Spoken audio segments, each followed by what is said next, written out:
Jemaat yang dikasihi oleh Tuhan kita Yesus Kristus. Shalom dan selamat pagi untuk kita semua.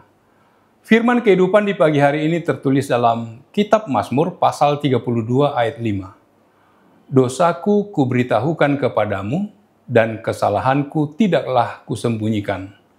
Aku berkata, aku akan mengaku kepada Tuhan pelanggaran-pelanggaranku dan Engkau mengampuni kesalahan karena dosaku.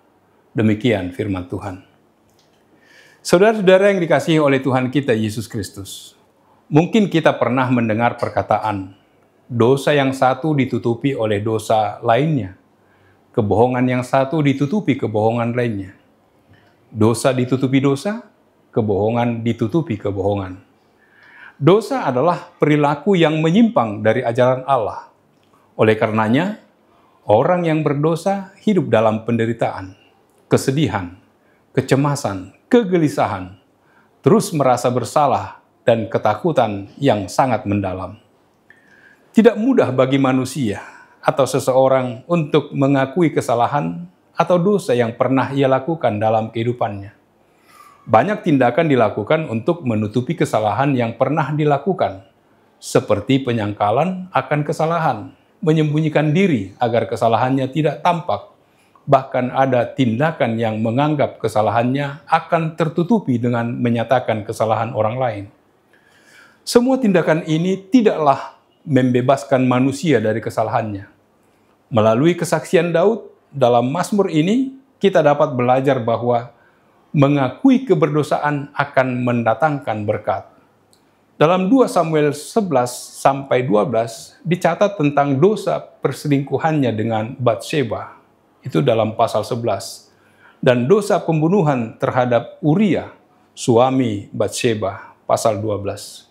Karena itu Tuhan mengutus Natan untuk menegur Daud. Menyadari dosanya, Daud berkata, aku sudah berdosa kepada Tuhan.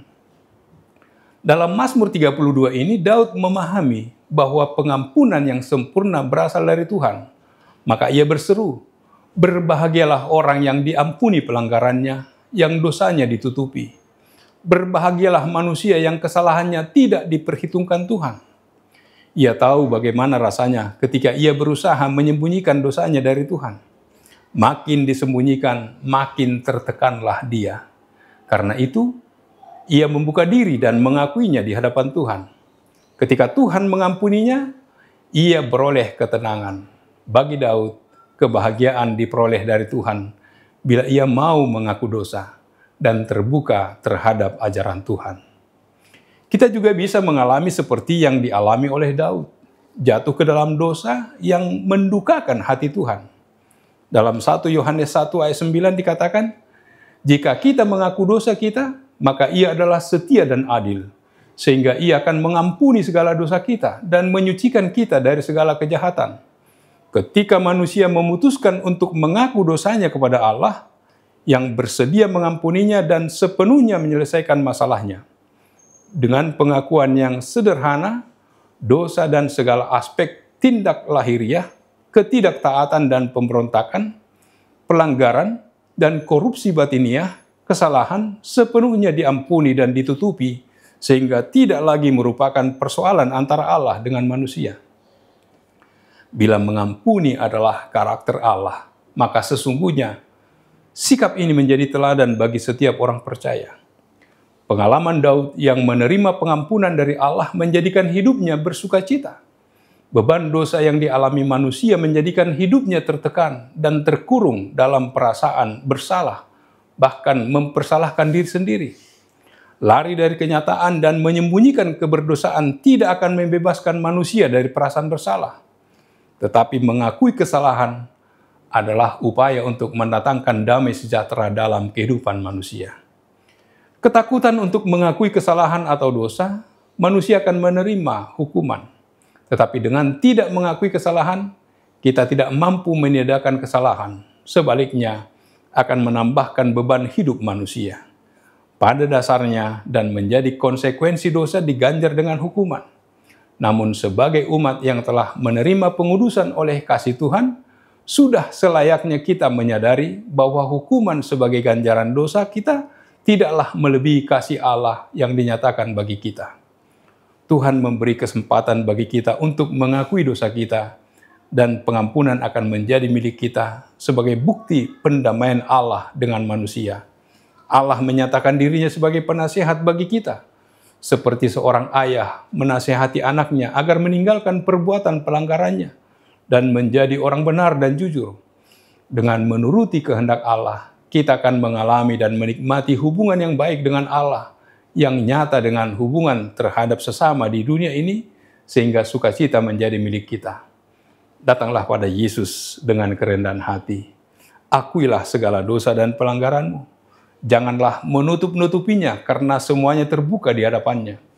Ketika kita memohon ampun kepadanya, maka kita pun akan diampuninya. Pengampunan Tuhan membawa kebahagiaan sejati. Amin. Marilah kita berdoa. Bapa di surga, terima kasih Tuhan. Engkau menyapa kami melalui firman-Mu, di mana Daud bersedia memberitahukan segala dosa dan pelanggarannya, segala kesalahannya kepada Tuhan, dan dia memohon pengampunan. Ya Bapa, Engkaulah yang mengampuni segala dosa dan kesalahan kami. Biarlah kami hidup sejahtera, sebab Engkau telah mengampuni kami. Dalam aktivitas kami satu hari ini, sertai dan berkatilah kami, sehingga kami bersukacita dalam melakukan semua tugas dan pekerjaan kami dalam satu hari ini. Dalam nama Yesus Kristus, kami berdoa dan mengucap syukur. Amin. Anugerah dari Tuhan kita Yesus Kristus, kasih setia dari Allah Bapa, serta persekutuan dengan Roh Kudus, kiranya menyertai kamu sekalian. Amin.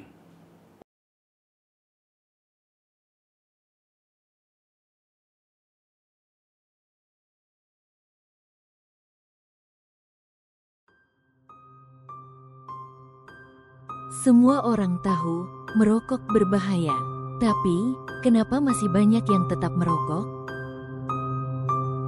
Seorang perokok bisa merokok sambil menggendong anaknya, tanpa sadar yang ia cintai jadi korban pertama. Merokok merampas akal sehat. Tahu itu buruk, tapi sulit berhenti. Rokok bukan sekadar nikotin. Ia membakar uang, waktu, dan masa depan. Karena itu, kita perlu membahas rokok lebih dalam, bahkan dari sisi yang jarang diperbincangkan. Ikuti seminar kesehatan, merokok dan bahaya yang menyertainya. Bukan sekadar bicara kandungan asap, tapi tentang hidup, iman, dan masa depan.